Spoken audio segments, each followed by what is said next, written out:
एक समय जब देवता मनुष्यों के बीच चलते थे, हमारे सामने जो दस्तावेज हैं वो इशारा करते हैं एक बहुत ही भव्य परिचय की ओर। Ramayan, the introduction. ये सिर्फ एक फिल्म की घोषणा नहीं लग रही, ये जैसे किसी महाकाव्य का पुनर्जागरण हो। आज हम बात कर रहे हैं नितेश तिवारी की आने वाली रामायण की, जिसमें रणबीर कपूर, साई पल्लवी और यश मुख्य भूमिकाओं में है। और जो जानकारी मिल रही है उसके हिसाब से ये भारत की सबसे महंगी फिल्म बनने जा रही है। तो सवाल ये उठता है कि क्या ये महान भारतीय महाकाव्य सिर्फ पर्दे पर लौट रहा है या फिर एक किंवदंती की तरह इसका पुनर्जन्म हो रहा है। चलिए देखते हैं ये स्रोत क्या कहते हैं। तो जैसा इन दस्तावेजों में लिखा है, प्रोजेक्ट का स्केल असाधारण है। डायरेक्टर, जैसा मैंने कहा, नितेश तिवारी। प्रोड्यूसर्स में नमित मल्होत्रा और यश का नाम है। और बजट वो करीब 835 करोड़ रुपए बताया जा रहा है। 835 करोड़ रुपए? ये तो बहुत बड़ी रकम है। हाँ, और पोस्ट प्रोडक्शन मतलब फिल्म बनने के बाद का काम, उसमें पूरे 600 दिन लगने का अनुमान है। 600 दिन? ये दिखाता है कि विजुअल लेवल पर कितना ध्यान दिया जा रहा है। और यहाँ बात सिर्फ बजट की नहीं है ना? ये एक तरह की वैश्विक महत्वाकांक्षा दिखाता है। अच्छा, कैसे? देखिए, इसमें प्राइम फोकस स्टूडियोज, DNEG, ये वही हैं जिन्होंने हॉलीवुड की बड़ी बड़ी फिल्मों के VFX किए हैं। हाँ, बिल्कुल। और एटलस एंटरप्राइज जैसे इंटरनेशनल नाम जुड़े हैं। तो साफ है कि लक्ष्य सिर्फ भारत नहीं बल्कि दुनिया है। भारतीय कहानी को ग्लोबल स्टेज पर ले जाना। वो नारा भी है ना एक जगह, आर ट्रूथ, आर हिस्ट्री, शायद इसी तरफ इशारा है। बिल्कुल, ये उसी ग्लोबल सोच का हिस्सा लगता है। और कास्टिंग की बात करें तो रणवीर कपूर का नाम आ रहा है, वो भी दोहरी भूमिका में, राम और परशुराम। ये तो बहुत दिलचस्प है। राम का वो शांत मर्यादित रूप और परशुराम का वो उग्र तेवर। रणबीर के लिए ये एक बड़ी चुनौती होगी। यकीनन। और साई पल्लवी सीता बन रही हैं। कियारा साध का नाम युवा सीता के लिए है। और यश बन रहे हैं रावण। यश रावण के रोल में?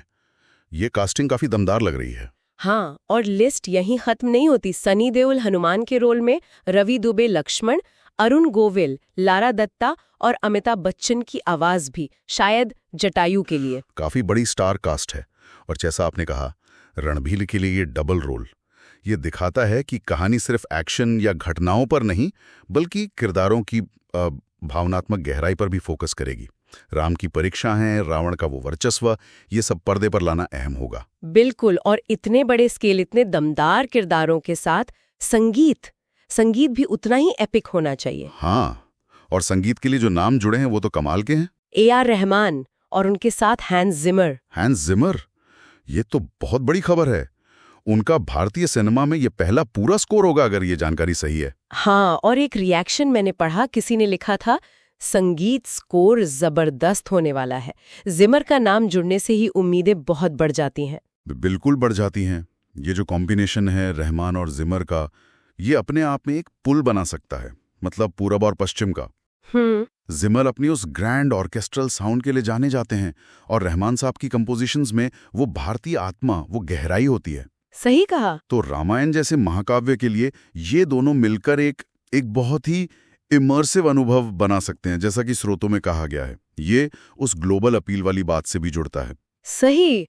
और वो जो इंट्रोडक्शन क्लिप के विजुअल्स की बात थी, भव्यता, गहरे रंग, शाही पैलेट, नाटकीय शुरुआत, टेक्सचर्ड इमेजरी। हाँ, वो विजुअल टूल साफ बताता है कि वो महाकाव्य की भव्यता को पर्दे पर उतारना चाहते हैं। एक रेडिट कमेंट का भी जिक्र था कि कुछ ही सेकंड्स के फुटेज ने उम्मीदें आसमान पे पहुंचा दिए हैं।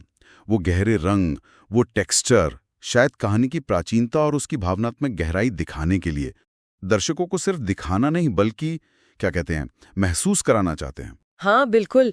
तो इन सब बातों को जोड़कर देखें तो एक अभूतपूर्व पैमाने की फिल्म लग रही है ये। शानदार कास्ट, वर्ल्ड क्लास प्रोडक्शन, कमाल का संगीत। और रिलीज प्लान भी है, पहला भाग दिवाली 2026 में और दूसरा 2027 में।